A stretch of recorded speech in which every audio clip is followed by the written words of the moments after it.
Le talent n'attend pas le nombre des années avec Marcel Kittel, c'est l'avenir qui prend déjà le pouvoir. À 25 ans, le sprinter allemand de l'équipe Argo Shimano s'est offert sa première victoire sur le Tour à sa deuxième participation seulement. Un succès d'autant plus prestigieux qu'il lui permet d'endosser maillot jaune, maillot vert et maillot blanc de meilleur jeune en même temps.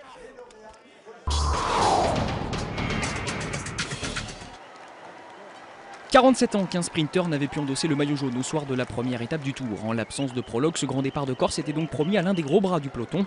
Il faut dire que le profil des 213 km qui séparaient Porto Vecchio de Bastia n'incitait pas à la grande bagarre. Pourtant, les audacieux ne manquent pas et ce dès le kilomètre 0. Sous l'impulsion du français Jérôme Cousin d'Europe Car, 5 coureurs vont se détacher. Cyril Lemoine, Juan Antonio Flecha, Lars Boom et Juan José Lobato complètent ce quintet. Ils ne le savent pas encore, mais ils seront les attaquants du jour.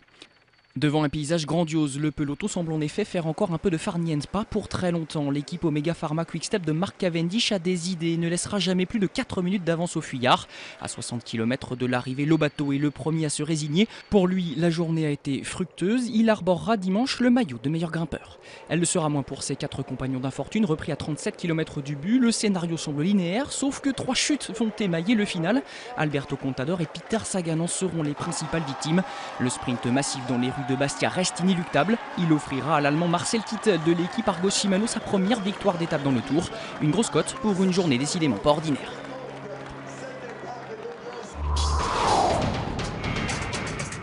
Jusqu'aux 10-15 derniers kilomètres, on contrôlait la course, on était bien en place.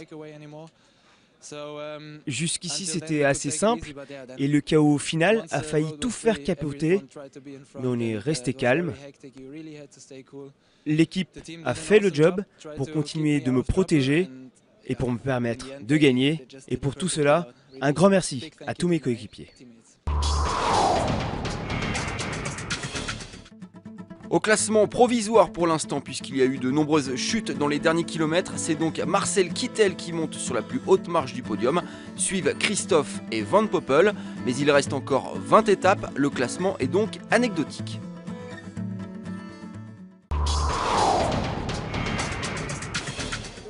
L'image du jour incroyable de cette première étape du Tour de France, le bus de l'équipe Orica Green Edge qui a raté son entrée dans le parking, resté bloqué plusieurs minutes sur la ligne d'arrivée, il a finalement vu ses pneus dégonfler pour s'éloigner de cette ligne.